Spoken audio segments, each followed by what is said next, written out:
Hallo, wir sitzen hier im Tourbus von The Answer. Nach Ansicht der Rock-Hard-Redaktion die beste Classic-Rock-Band der Welt. 3 Alben veröffentlicht, dreimal 9 von 10 Punkten gekriegt. Und wir wollen mit Cormac und Paul heute Abend über die Whitesnake-Tour und über den aktuellen Stand der Dinge reden. Guys, I just introduced you as the best classic rock band around so far. Is that okay to say to entitle you guys classic rock?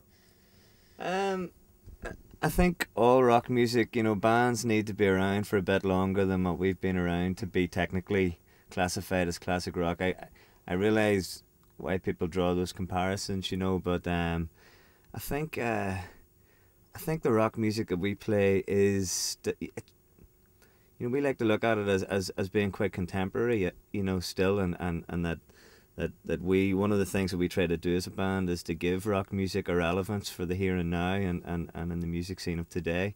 So sometimes the classic rock term can jar a little bit, but whenever it's meant as a compliment, which I presume you meant it as, then bring it on.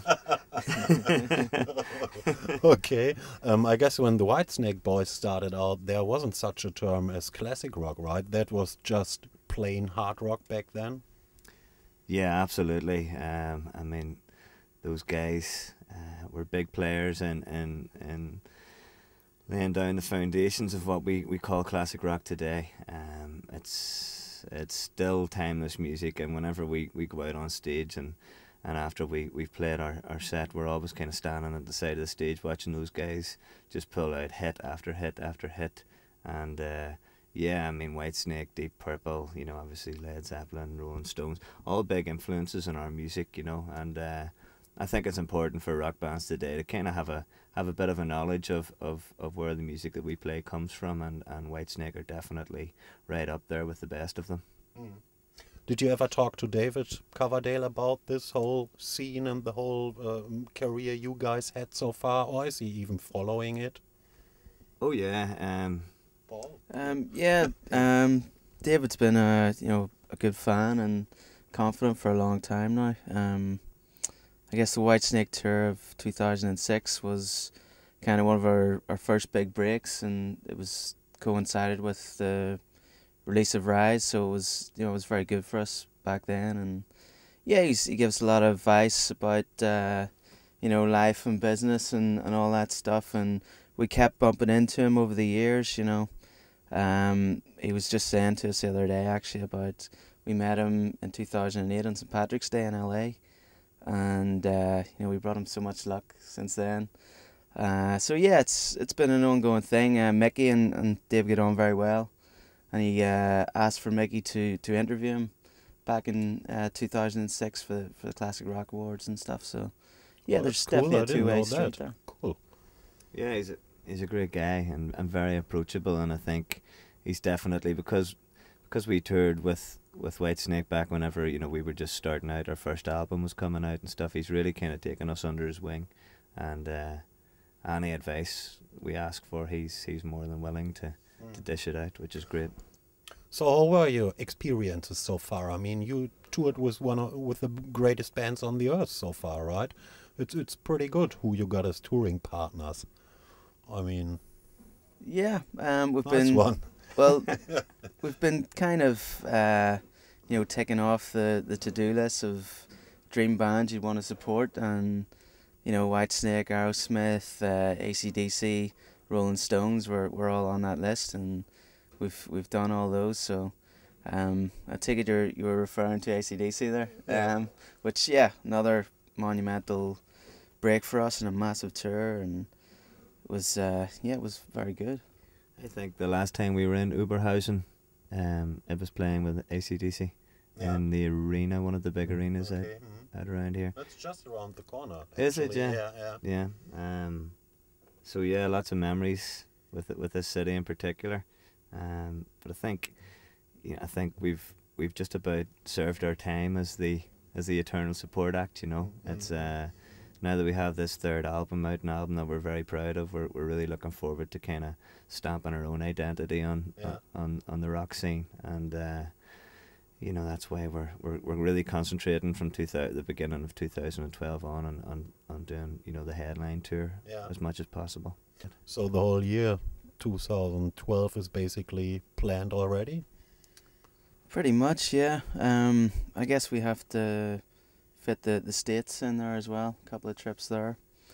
And then the festivals in the summer's that'll take up a lot of time too. So, no, hopefully there won't be many days off.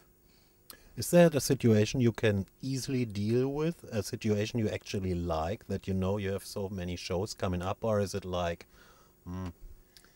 it's going to be massive, it's going to be a lot of work? I think it's a bit of both, but you spend so much time in the early days as a musician not having a clue what's going to happen week to week. It's such an uncertain, unsure life. You know, you don't know whether things are going to work out. You don't know whether you're going to get a record deal. You don't know how things are going to pan out. So to have, you know, the next 6 months penciled in, and we know we're going to be busy. We know we're going to be doing what we do best. We're going to be out playing live shows and promoting our new album Revival.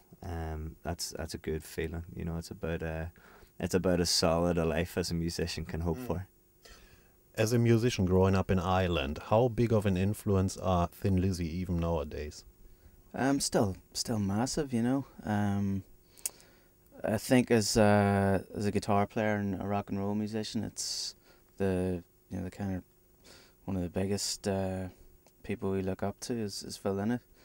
And then all the great guitar players they had, from Gary Moore, you know, Lord rest him, and Scott Gorham, Robbo, all those guys kind of wrote the book. So you can't be in this business and not be aware of them. And you know, if you're a fan of good music, how can you not like them too? So, I mean, they're massive, and still now, even though it's a different kind of thing, the lineup in the band now, it's still, they're kind of going through a bit of a resurgence, and you know, they're still pulling good audiences, and I think there is a bit of interest in the new record they're going to do as well.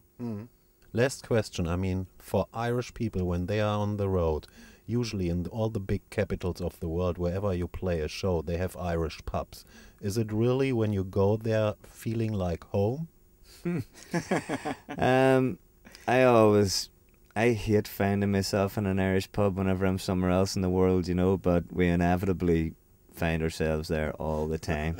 I mean, we were sitting in Copenhagen a few days ago, having beers with some of the Whitesnake guys, and it was only after my second pint of Guinness that I realised I'm sitting here in this, you know, foreign country, only been to Copenhagen 4 or 5 times, and we're sitting in an Irish bar drinking Guinness like I do every Friday night when I'm back in Belfast. I think I'm a Guinness drinker. A few of the guys drink Guinness. I think if you want to get a decent pint in somewhere other than Ireland, it's a safe bet going to the Irish pub, you know.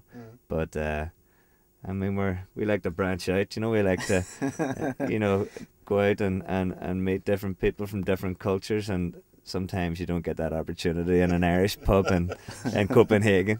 It's all the Irish gathering in there. Exactly. Yeah. Full on, like, you know, traditional music session going on, and yeah.